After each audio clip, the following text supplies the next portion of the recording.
ஒரு சின்ன ஊர்ல மலைகளோட அடிவாரத்துல பச்சை பசேல்னு இருக்கிற ஒரு இடத்துல ஒரு அழகான சிறிய வீடு இருந்துச்சு. அந்த வீடு மரத்தால செஞ்சது.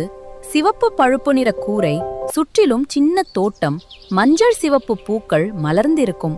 வீட்டு முன்னாடி ஒரு பெரிய மாமரம் நிழல் கொடுத்துக்கிட்டு நின்னுச்சு.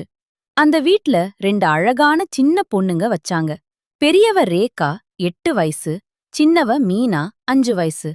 2 பேரும் சூரிய ஒளி மாதிரி ஒளிர்ந்தாங்க.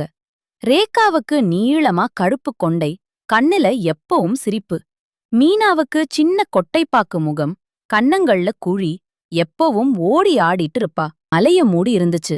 ரேகாவும் மீனாவும் வீட்டு வாசல்ல உட்கார்ந்து அம்மா சமைச்சு கொடுத்த சூடா சப்பாத்தியும் ஆலு மசாலாவும் சாப்பிட்டாங்க. அப்போ ரேகா சொன்னா, மீனா, இன்னைக்கு நம்ம மாமரத்துல ஏறி மேல இருந்து ஊர பாக்கலாமா? மீனா கண்ண பெருசா வச்சு, ஆமா ஆமா, ஆனா நான் மேல ஏற முடியுமா? நான் தூக்கி விட்டுறேன், 2 பயப்படாத. பேரும் மரத்துல ரேகா ஏறினாங்க. சிரிச்சா. காட்டு மெதுவா வீசுச்சு. மேல இருந்து பார்த்தா ஊர் முழுக்க பச்சை, தூரத்துல ஆறு வெள்ளி நாடா மாதிரி ஒளிர்ந்துச்சு.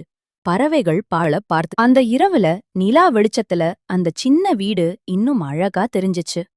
ரேகாவும் மீனாவும் ஒரே போர்வையில சுருண்டு தூங்கினாங்க. அவங்க கனவுலயும் அந்த வீடும், அந்த ஊரும், அந்த சிரிப்பும் மட்டுமே இருந்துச்சு. அப்படி ஒரு அழகான